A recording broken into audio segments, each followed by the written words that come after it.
Warm greetings to you all. I'm Sarah Alexander, the Chief Executive of Child Forum. We've seen the strikes in the primary and secondary area regarding pay. Like myself, you have probably been closely following. It is why we are here today. We are here today to look at the situation with teacher pay in early childhood education. And this is the first step to addressing the Cinderella status of early childhood education in our education system. The storm that we saw outside this morning hasn't deterred you from travelling here for this event, and that's fabulous. And I expect that there will be lots of frank discussion today.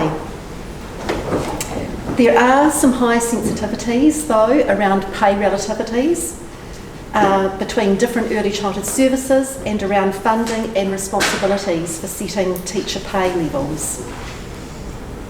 So is there any substance to what we've seen, the thunder and lightning, that is around teacher pay in early childhood education? This is something that we are going to find out from our speakers today. This meeting should bring greater clarity to the issues and help us to see the paths ahead for making progress. Education Minister Chris Hipkins has been unable to make it today, but sends his best wishes, as does David Seymour, leader of the ACT Party.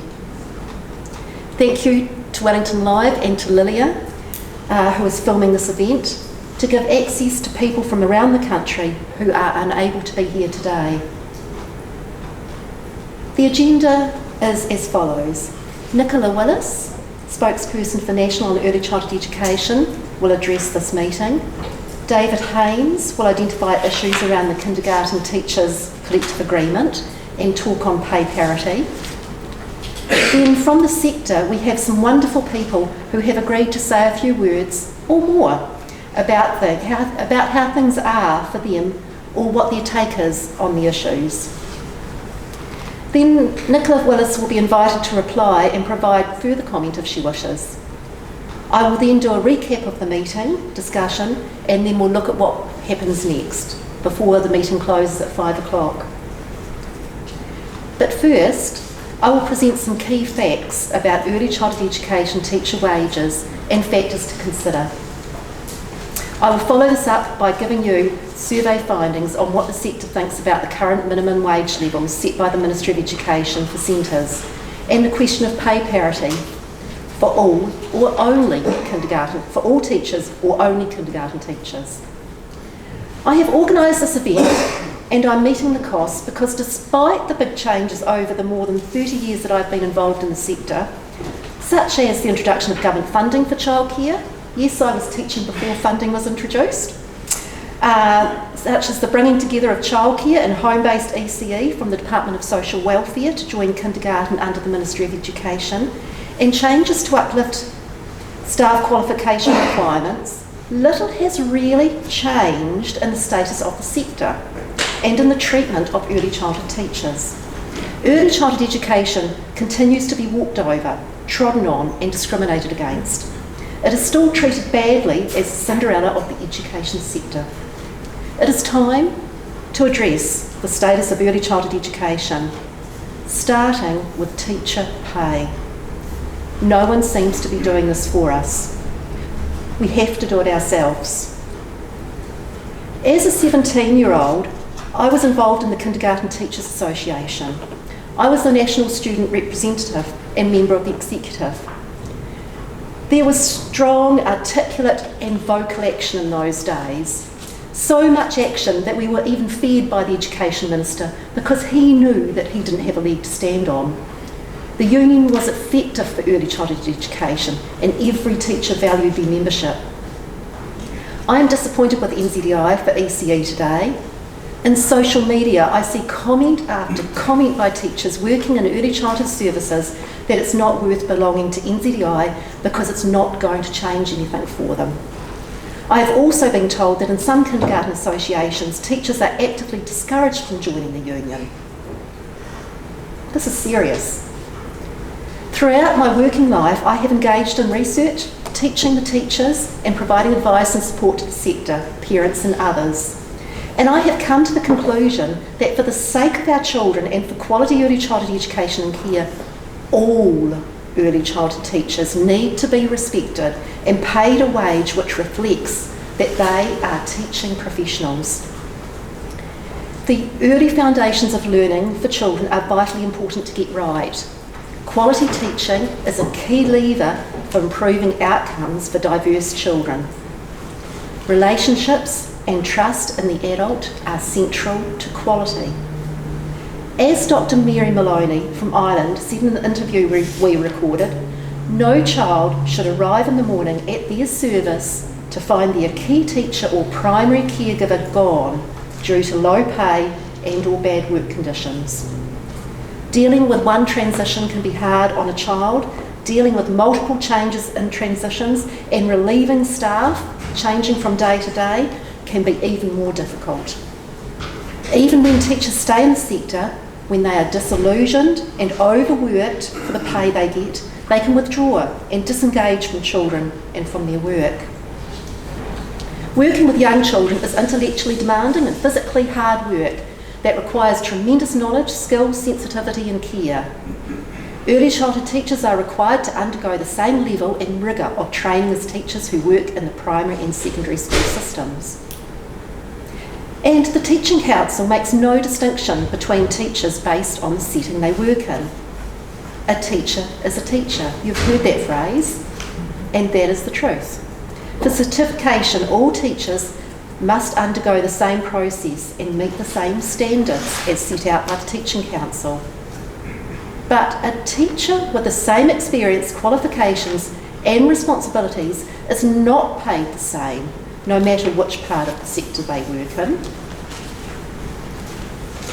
So is the treatment of teachers who work in early childhood education close to resembling a form of modern day slavery? This would be a really hard call to make, but this is what you need to know.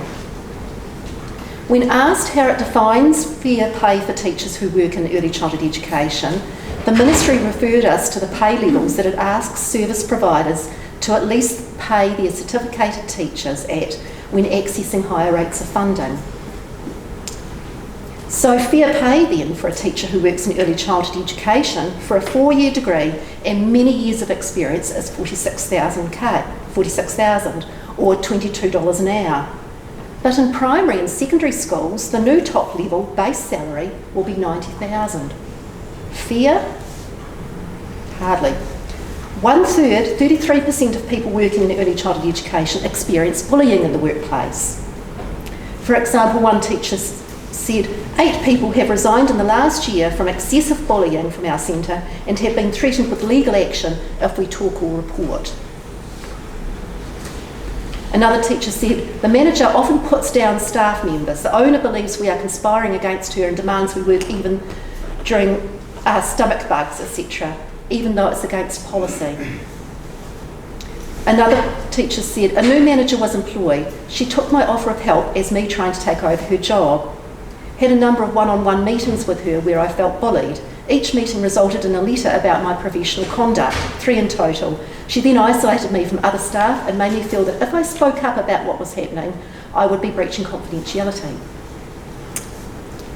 And nearly half of teachers, 46%, experience a physical injury or mental health problem. Some of the things teachers have said, anxiety, depression, and I've had tetanus shots because of bites and scratches drawing blood. I'm standing down as head teacher for a term to not be responsible for everybody. Another person said, ACC has put me on desk work, but because I'm the only qualified teacher in the under 2s children's area, I have to be on the floor remaining active. Another person said, cartilage damage in my wrist and torn ligaments after a fall due to needing to rush work needing to be completed. Pay rates and relativity. The pay for teachers who work in early childhood education has declined in relative terms to the minimum adult wage for all workers in New Zealand. The minimum adult wage has increased by 12.3% between 2017 and 2019. The current rates set by the Ministry of Education for service provider attestation of qualified and certificated teacher salaries in teacher-led centres that are not kindergartens are $19.74 an hour for a teacher with a teaching diploma, $21.65 an hour for a teacher with a 3-year degree, or $22.29 an hour for a teacher with a 4-year degree. And that's it. There is no scale to recognise teaching experience and head teacher and leadership responsibilities. From the 1st of August 2019, the Ministry of Education is increasing the minimum rates, and teachers who hold a teaching diploma will be put on the same rate as a teacher with a 3-year teaching degree. The new rates are increasing slightly, 1%. Beginning teachers in primary schools are getting a 12.8% pay rise. The top of the basic scale will be $90,000. Yet, the teacher who earns $90,000 working in a primary school, if that teacher shifted to early childhood education, that teacher would be getting a minimum wage, or would potentially get a minimum wage of $46,000 of teaching an early childhood centre at the Ministry of Education rates. Qualified and certificated teachers who are working in home-based early childhood education and in parent-led services such as play centre can be even worse off, because the funding rates are so much lower and there is no requirement set by the Ministry of Education for salary attestation in these services.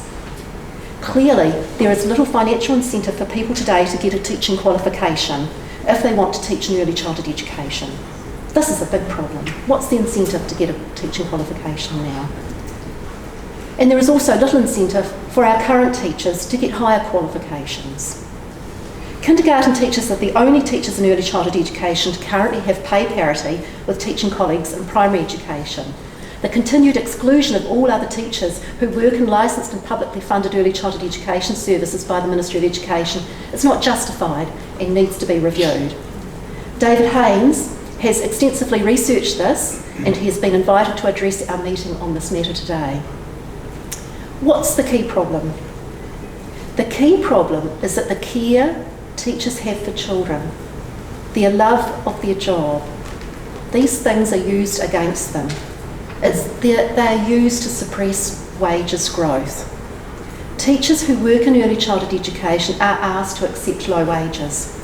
The government and employers expect teachers to self-sacrifice and accept low wages and often poor work conditions to keep the cost of early childhood education down and help to ensure that there is more money to open yet more services. But in any discussion, the emphasis is likely to be the potential loss of childcare places which parents value if higher wages have to be paid, causing fees to be increased. It's horrible to place this kind of pressure or guilt on teachers. You know, teachers need to live too, and many teachers also have their own children and other family members to support. Okay, so who's going to solve this? Or how are we going to solve this? Greater government funding of early childhood education will help for the ongoing growth of early childhood education as an industry. But increasing government funding may not on its own result in better pay and conditions for teachers. Stronger accountability for how funding is spent is necessary to ensure that funding increases are passed to teachers in the form of better wages and conditions. Some services may be able to sustain wage increases now without a funding increase. A view that is held within the sector is that some services can afford to pay staff better, but don't. This is a finding from a recent survey, which I will tell you more about shortly. The Ministry of Education has a major influence on what employers pay by setting minimum wage rates for teachers through the attestation process. There is a high level of agreement among both employers and staff that the Ministry should lift its specified rates more substantially than it has just announced that it is going to do. The best solution for the long term, though, would be for the government to target funding specifically for the purpose of extending pay parity to all qualified and certificated teachers working in licensed and publicly funded early childhood education services. The Ministry of Education is engaging itself in negotiations for the next collective agreement with employers and the union for teachers in selected kindergartens. This would be a good time to extend the agreement to cover teachers in all other kindergartens and similar teacher-led community-managed early childhood services. I will now quickly go on to detail on sector views on teacher pay and the prescribed minimum wage rates that are set by the Ministry of Education. The survey of 900 people was carried out near the end of April. Within days of the survey going online, the Ministry of Education announced that it would be reviewing the minimum wage rates. Yippee! And it has since announced what the new rates will be, effective from the 1st of August. So firstly, some background information. In 2017, the minimum adult wage in New Zealand for all workers was $15.75 an hour. It's currently $17.70 an hour, and next year it will rise to $18.90.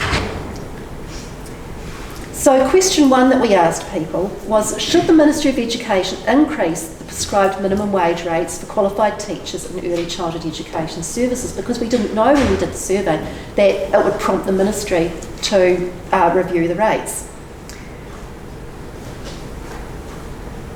95% of the 900 people said that they wanted the Ministry to increase the minimum rates. 95% of respondents wanted the Ministry to increase the rates. So the sector views the prescribed minimum wage rates for teachers to be too low. What I was surprised about was the very high proportion of employers and owners that also said, yes, please Ministry, increase the minimum wage rates, that they would be happy for the Ministry to increase those rates. Some employers said that they were already paying way above the minimum wage rates. Only one employer or operator who answered no provided an explanation. This employer indicated that the Ministry's involvement in setting minimum wage rates was not welcomed in the first place. It's not their job to set minimum rates, this employer said. But explanations provided by employers and operators for supporting an increase in the minimum rate included: it is the carrot that will entice staff to join the early childhood sector and remain in the sector. The increase should benefit those who have completed training and are loyal to early childhood education. Another owner said, we have to value our children and the people who care and educate them. If we don't invest in teachers, then we won't see positive outcomes for children. Another employer said, the value of educating younger children must be reflected in pay levels. Higher paid jobs are generally always more respected. To become a more respected profession, the pay needs to be increased, starting at the minimum wage. Teachers said things like, the lack of teachers in early childhood education is because of the low pay rate. The Ministry needs to make this a priority, otherwise early childhood educators are not going to see any point in training. Another teacher said minimum adult wage is rising in New Zealand and the jobs associated with minimum wage often have little responsibility. Early childhood education, in contrast, has high responsibility and is a profession, and minimum wage is not much lower than the starting rates of qualified early childhood education teachers who have spent 3 years training and have student loans. Another teacher said being qualified means we invested time and money into a career. We are expected to earn at least a fair wage for our time we invest with these tamariki. I, for one, am over waiting for these promised changes. I'm currently studying again to get myself in a better financial position because I cannot afford many things on my wages. I'm sick of waiting for empty promises. So I'm fixing problems for myself. I'm going to miss early childhood education, but not the treatment of being an early childhood teacher. So the majority of people, of the 900 respondents, said yes, including teachers and employers, said yes to increasing the minimum wage rates. So we asked them, if you said yes, then by how much per hour should the ministry increase the prescribed minimum wage rates? We actually didn't give respondents an option of less than $1 because that would be so low. But it's clear from the answers that less than $1 would have been considered too low. So, was the recent increase announced by the ministry any near what the sector wanted? Because from the 1st of August, the ministry is increasing the qualification 3 rate for a teacher who holds a 3-year degree or who holds a 4-year degree by only 22 cents an hour. So it's only going up 22 cents an hour. Respondents, though, said 36% of, for example, 36% of employers and owners of early childhood services said that they'd like to see an increase of $2 to $3 an hour. So 22 cents an hour is way lower. 27% of teachers said that they'd like to see an increase by more than $5. So the ministry increase is way off. This survey information is going to be published and will be available on the Child Forum website. So you can look up and see the tables and the charts and get more information on this. Question 3. Question 3 asked, teachers in kindergartens have pay parity with teachers in primary schools. Should all teacher-led services, private and community-based, be required to pay qualified teachers at least equivalent rates to what teachers employed in kindergartens are paid? More than 90% of respondents supported pay parity with or without services getting a funding increase from government. One teacher in a commercial early childhood education service said, "We are university qualified teachers. I have taken the exact same paper as someone who studied to be a primary teacher. How is it that they are on more money and have less hours on the floor with children?" The output of work an early childhood teacher does is immense. Kindergarten respondents who supported other early childhood services and teachers with pay parity did so for reasons such as one kindergarten teacher said, other early childhood services are providing the same level of care and education as kindergarten, but with less perks. Longer working hours, less non-contact, and more expectations to work outside of work hours. It's not fair. Another kindergarten teacher said, "We are all in this for the same reasons, so why not be equitable?" Another kindergarten teacher said, profit should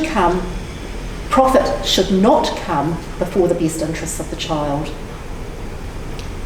Kindergarten respondents were slightly more likely to be of the view than other groups that service providers, particularly the for-profit service providers, would be able to absorb increased staffing costs if pay parity were extended.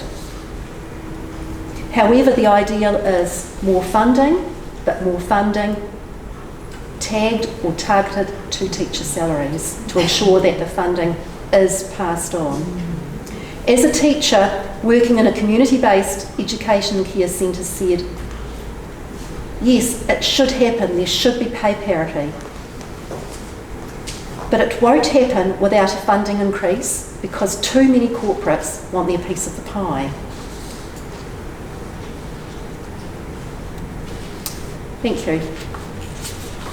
So that's our warm-up.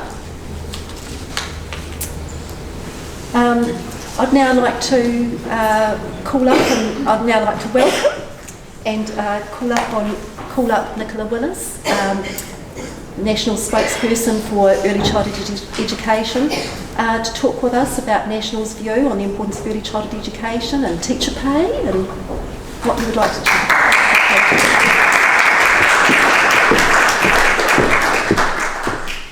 Kia ora koutou katoa, ko Nicola Willis toko ingoa, no te whanganui a Tara ahau, ko Awa Kairangi te awa, ko Coco te maunga, ko James, ko Harriet, ko Ruben, ko Gloria aku tamariki.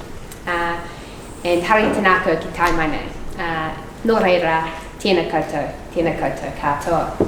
Can I just acknowledge Sarah Alexander for putting this on today and drawing attention to the issues that we're here to discuss. Thank you, Sarah, and thank you, David.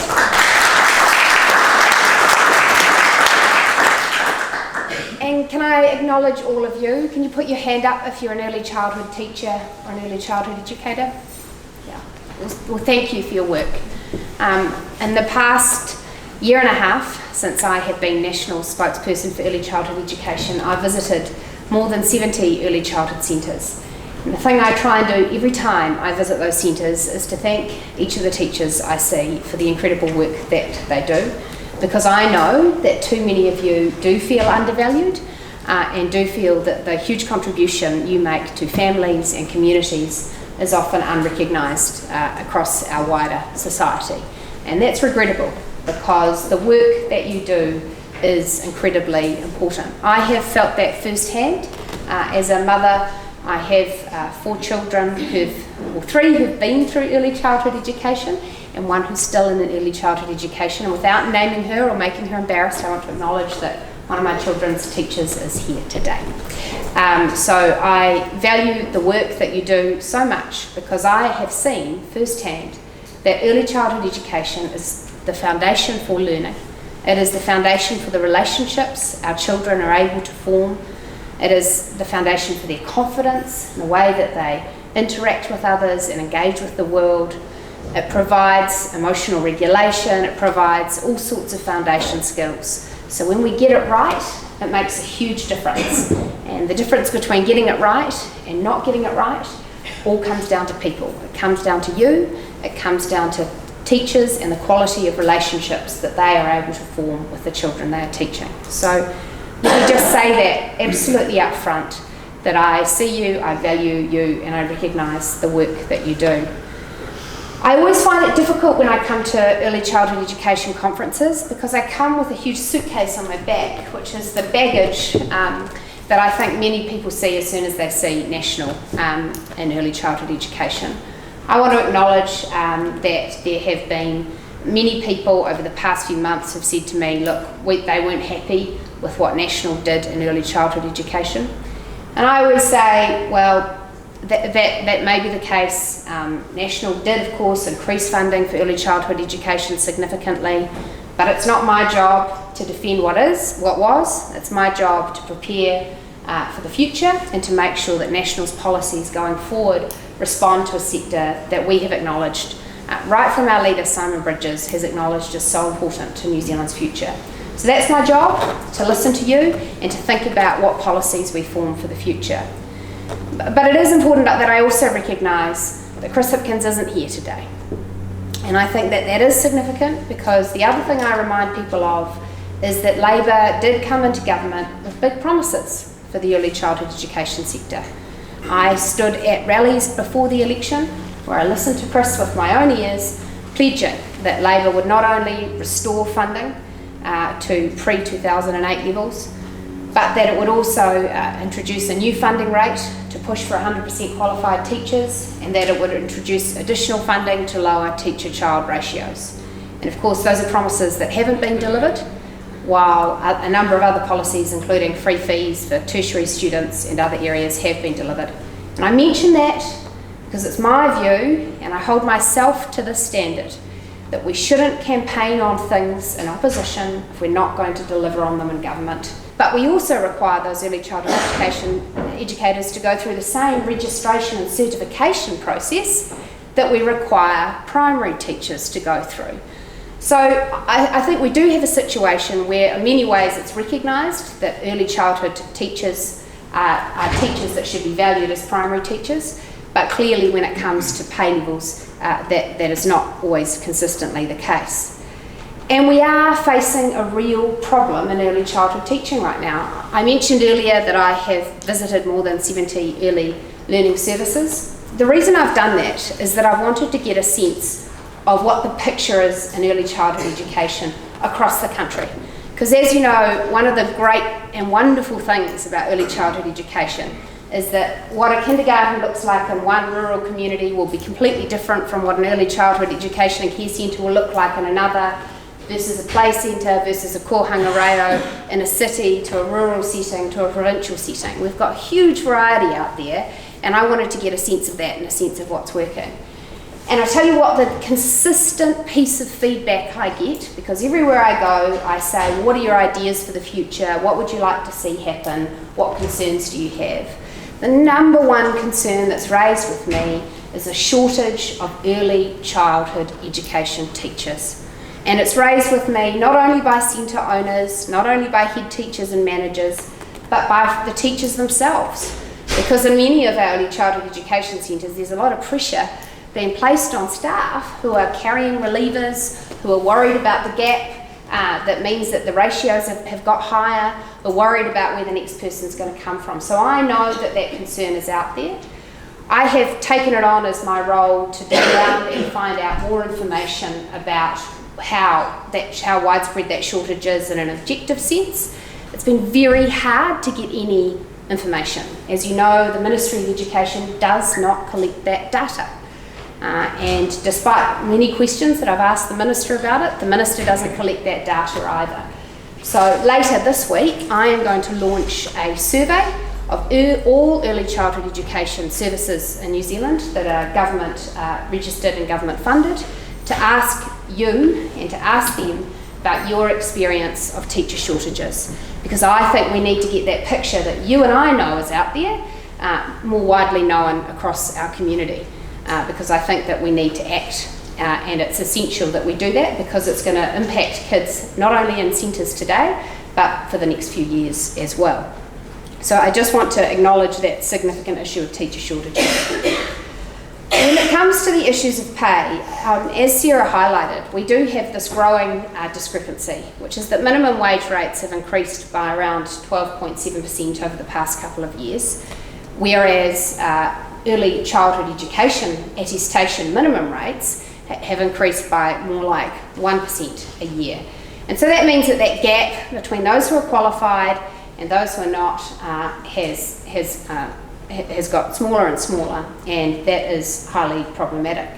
I think we also have an issue in that we have the minimum attestation rates, but across the sector I see a really variable picture about the way in which teachers' experience is recognised, the way that their leadership responsibilities are recognised, the way that their additional qualifications or additional skills are recognised.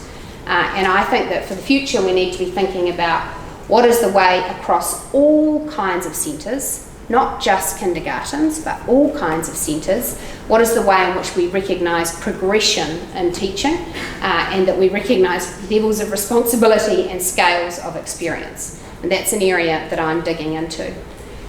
Later this year, National will release a discussion document on our education policy that will cover the early childhood sector, childhood education sector, the primary, the secondary and the tertiary. So I have the wonderful opportunity to write that early childhood education policy. In the discussion document, we will be framing that up as questions that we want feedback on. So what I am working on right now is what are the areas that we should target for change, what are the areas that are of priority, and what are some new ways that we could do things that would get the maximum impact. I am very conscious that the current government still has promises to meet around 100% qualified teachers and around lower ratios. And I am very curious to see how those will be delivered alongside the pressure that there is in the pay area. And so we will be addressing that in the discussion document as well. Before I close, I wanted to say at the beginning that one of the key reasons I'm here today is I want to hear your answers to the problems that you see. You are the experts who are working in the sector, and I want to hear what you think should happen. Everyone in this room understands that if we have increases in wages across the board, then of course that puts pressure on funding and fees. So there is a fair question to ask about how you would like to see that met. And I realise, as Sarah says, that feels really unfair that you'd be having to grapple with that, but I think it's really healthy for us to have that conversation about how people would like to see this resolved, over what timescale, and what the priorities are for you. So I really welcome that feedback. I want to hear it. I want to know what's most important to you. Fundamentally, I think early childhood education teachers should be more respected than they are. They should be more valued than they are. You are teaching professionals. I recognise that. National's policies in the future will be recognising that, and I look forward to discussing those in more detail with you over the months ahead. Thank you.